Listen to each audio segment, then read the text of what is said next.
Hello, everyone. Isn't this a great day? I'm so excited to introduce a terrific author and my dear friend, our Librarians Day speaker, Virginia Kantra. New York Times bestselling author Virginia Kantra is the author of 30 novels. Her stories have earned numerous awards, including 2 Romance Writers of America Rita Awards and 2 National Reader's Choice Awards.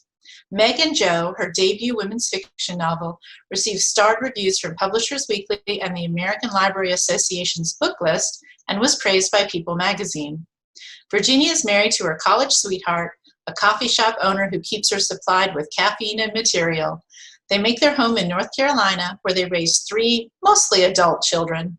She's a firm believer in the strength of family, the importance of storytelling, and the power of love. Her favorite thing to make for dinner? Reservations. Please welcome Virginia Kantra. I am so excited to be part of Romance Writers of America's first virtual conference. And I'm particularly honored to be asked to speak on Librarians Day. Some of that, of course, is that after months and months of pandemic isolation, I'm thrilled to have a chance to get dressed up. And by dressed up, I mean for you all, I have put on my good bra, because there's a chance you might actually see that, but I am not wearing shoes, because you're not going to see my feet. The other reason, though, I'm really honored to be asked today to give the keynote, is because libraries and librarians are so special to me. When I was a little girl, my mom took me and my sister to the library once a week. And I always got a great big stack of books. And on summer vacations, we were allowed to take out twice as many books. That was 20 books, 10 from the children's collection and 10 from somewhere else. So it was always like a scavenger hunt. And the librarians were wonderfully helpful to me. In fact, after I had read my way through the entire children's collection, the Andrew Lang fairy books in their rainbow of colors, the Narnia books, and too many others to mention, my librarians were the ones who said, why don't you go downstairs and look for, and 2 of the authors I particularly remember that they recommended to me were Georgette Heyer and Mary Stewart. So librarians are actually responsible for introducing me to romance. It was also at the library where I met one of my childhood idols, Lloyd Alexander, the author of the Pride and Chronicles, who was kind enough to actually even answer my letters when I wrote to him. The library was where I got my first job as a volunteer shelving books. So it's safe to say that without the library, without librarians, I would not be a writer. The library was my safe place. It was my enchanted kingdom. It was my home. But before I say anything, thank you. We've had months now of getting together on Zoom and FaceTiming with family. But there's still no doubt these are strange and weird times. This is an odd way for us to get together. The coronavirus has changed our lives. But it's now more than ever, when we're stuck at home, when we're socially distanced, that we need to be lifted up and united. We crave connection. We need distraction. We're looking for entertainment and information, and we need stories in our lives. We need stories to escape. We need stories because that's the only way we can travel. We need stories about families pulling together in tough times. We need stories where strong women use their voices. We need stories where good triumphs and justice is done. We also need stories with happy endings. God, how we need those. And we need meet cutes and no social distancing. And we need stories that bring us together. We need stories that show us the values that we hold in common. Which is why librarians and storytellers are essential workers. Writers and librarians are partners in bringing stories to readers. I say that even though you as the librarians are really the frontline workers in all this. I know some of you are dealing with job losses. I know you're dealing with budget cuts. I know you are dealing with shuttered or perhaps unsafe workspaces. And I want you to know that we see you and we honor your commitment to your jobs. Story hours cannot be the same. You can't guide someone through a job search or a research search the way that you could before this happened. You certainly aren't holding library book sales the same way. But you are librarians. You have dealt with hard times before. When the Black Death was ravaging Europe, when the countryside was torn up by war, the librarians of the time weren't holding library book sales either. They were holed up in monasteries. They were keeping the faith and light of civilization alive until the world was ready for them again. And that's the role of libraries still. You have the essential job of preserving our stories. In the meantime, you are as inventive as any of those monks painstakingly coloring in the letters of a manuscript. You are curating and creating social media content to keep our homebound audience entertained and informed. Library systems across the country are still providing internet services from their plazas or their lobbies. I heard a wonderful news story about libraries who are providing books to children in vulnerable communities along with their free lunches. I know that for a lot of people who feel isolated right now, curbside pickup is an essential service. So thank you for that too. I also appreciate that right now you are planning and buying for the days ahead. And for those of us who make our living with the written word, we appreciate that very much. You are keeping the lights on, even when your buildings are closed, even when your workspaces are unsafe. So thank you to the story keepers. For the storytellers, for the writers, these are tough times too. I'll be honest with you, my working life hasn't changed all that much. I mean, I still go to work in my bathrobe.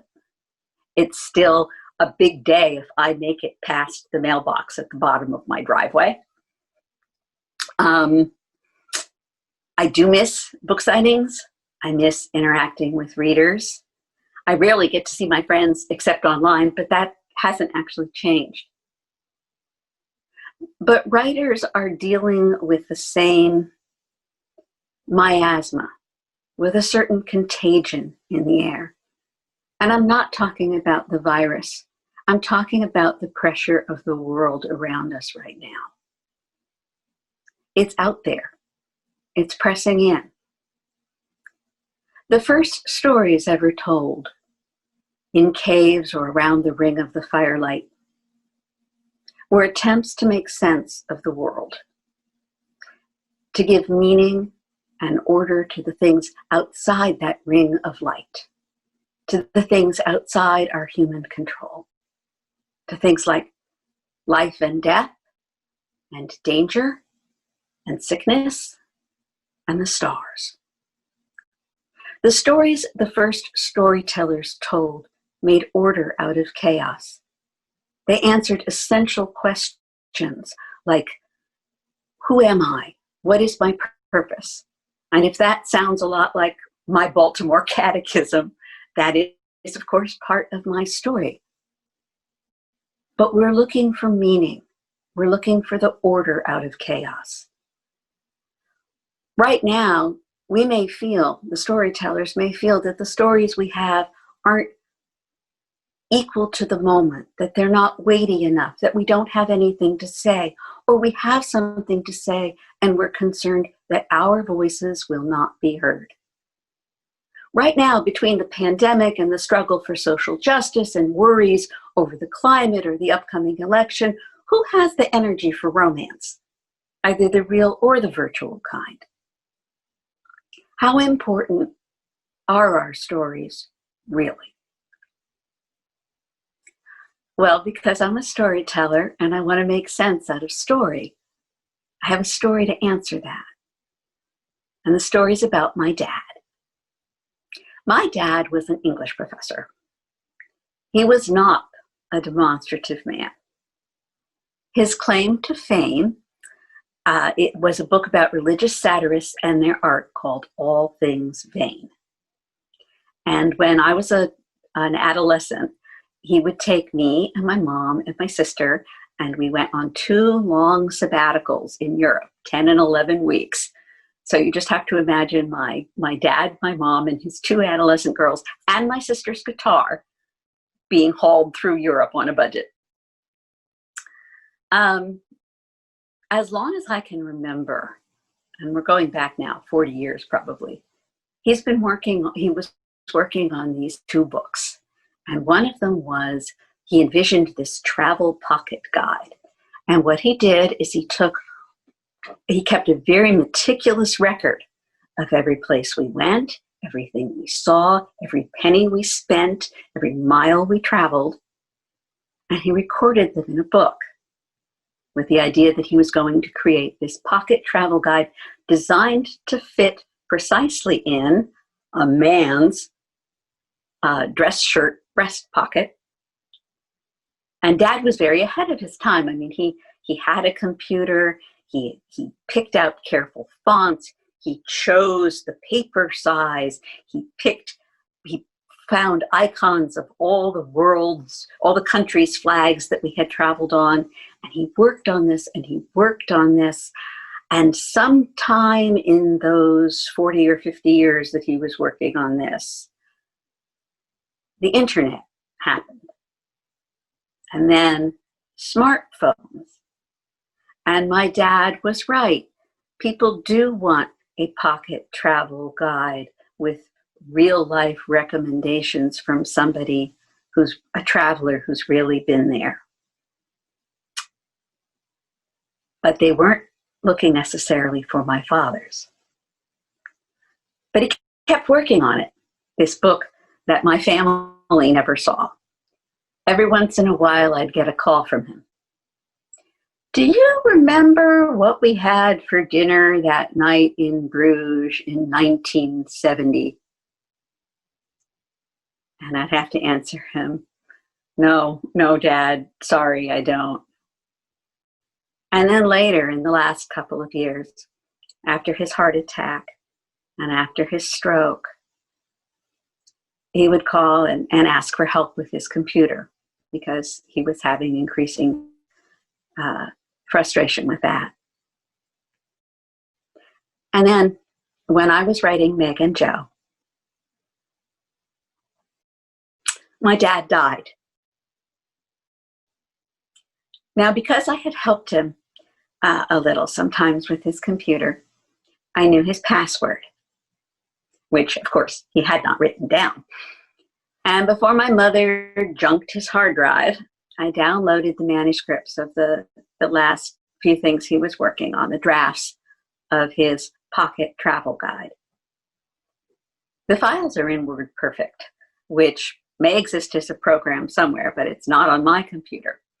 So when I got my flash drive home, I opened up the files to make sure that I had what I thought I had before I told Mom, yes, you can ditch the hard drive. And I'm going through the maps and the miles and the timetables and the itineraries. And I discovered what my dad was really working on for the last 40 years. It was a love letter to my mother and my sister and me. He was not a sentimental man, my father. But from 1969 to 2010, trip by trip, city by city, chapter by chapter. Once you dig past all the stuff, all those details that he recorded so carefully and thought were so important, are these lovely, personal, elegant little essays about traveling with his family, about sharing the things and the places that he loved with his daughters, about sharing the adventure of his life with his wife of 65 years. We never knew. He never shared what he was working on with us. I think at some point, my father, who was a proud man, must have come to believe that what he had to say didn't matter. But it does. Not the painstakingly recorded details of what we ate or spent, but the shared experience we had. In those computer files, I have my father's story. I have his observations. I have his perspective. I have his words. I have my father's voice. So, trip by trip, chapter by chapter, for every birthday and anniversary since he died, I give my mother a story by my dad, his last love letter to her. I have become the curator of my dad's story, the conduit between my mom and my dad. Why am I telling you this? Because stories about love matter. They connect us. To my fellow storytellers who may be out there listening, I say to you, please don't wait until you're dead for someone else to fish your stories off your computer. Use your words. Find your voice. Don't be afraid to share yourself, to tell your story. Your experience matters. Your story matters. Don't hide behind the stuff, the technique, the rules. Make yourself vulnerable. Tell your truth. Don't let the world tell you that your story is irrelevant or unmarketable.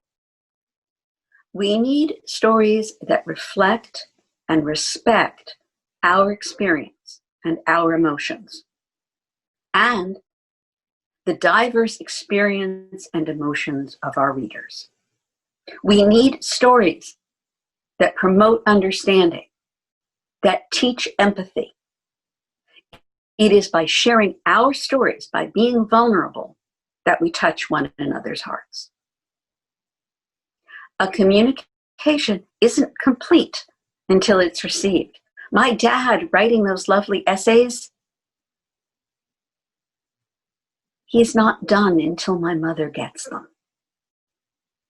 A story isn't a story until it's shared around the circle or transmitted from your heart and your head through the page, through whatever medium, into the mind and heart of your readers. Ultimately, our stories are meant to be shared. Our voices are meant to be heard.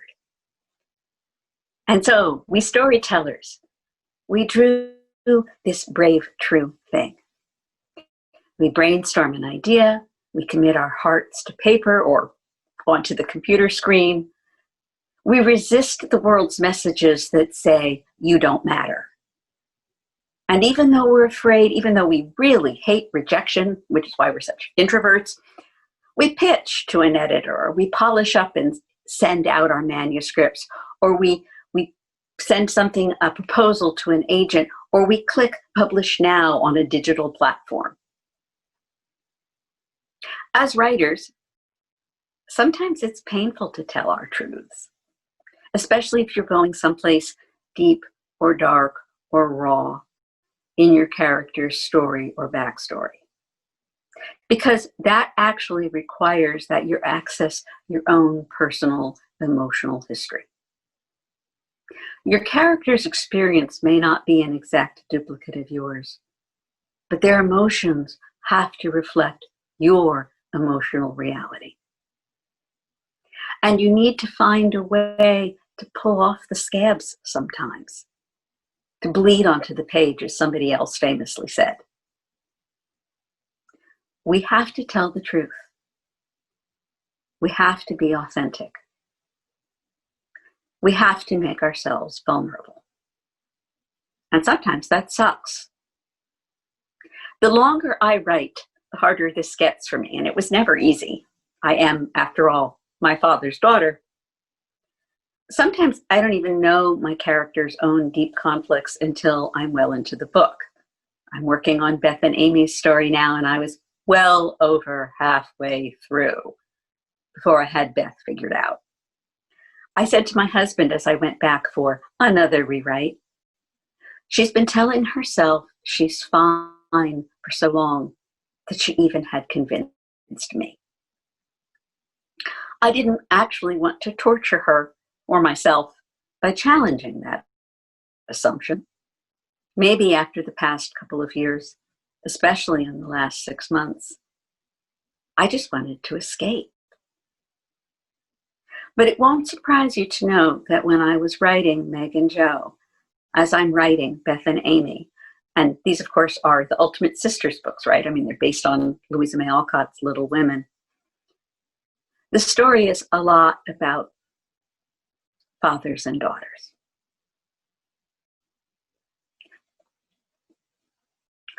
Over 20 years, which is how long I've been published now, incredible.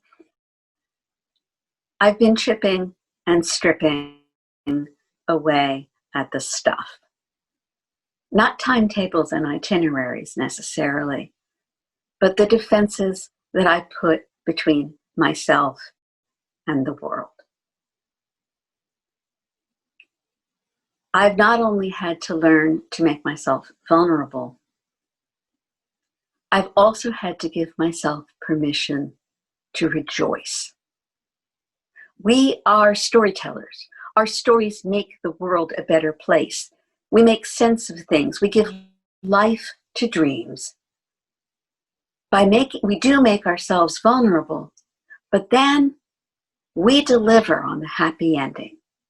We provide hope and reassurance. This is important work. As for the story keepers, the librarians, this is essential work too. The circle is broken without the job you do. We need stories to make sense of the world, to comfort and to challenge, to inspire and uplift and unite. Right now, our world is hurting for connection. There can be no connection unless there's vulnerability, unless as storytellers we open our hearts, and unless the librarians, the story keepers, invite the readers in. Readers come to you looking for the stories that will be meaningful to them. Just as I had to hack my dad's computer to get his love letter to my mom, you hold the password for so many readers. You put our stories into readers' hands through your buying choices, your programming, your reviews, your recommendations. Thank you so much for all of that. When you read an author who is new to you, who has a different voice or a different perspective, when you make a recommendation to a reader, try this. You become that conduit between the writer and the reader, just as I've become the conduit between my mom and my dad. When you put a book in the reader's hands that reflects and respects her experience, you are saying to the reader, I see you. You are not alone. Your story matters. You take that little girl that little girl like me wandering the children's department upstairs, and you point her to the books that will have meaning to her changing life. You make her feel connected. You give her love and meaning.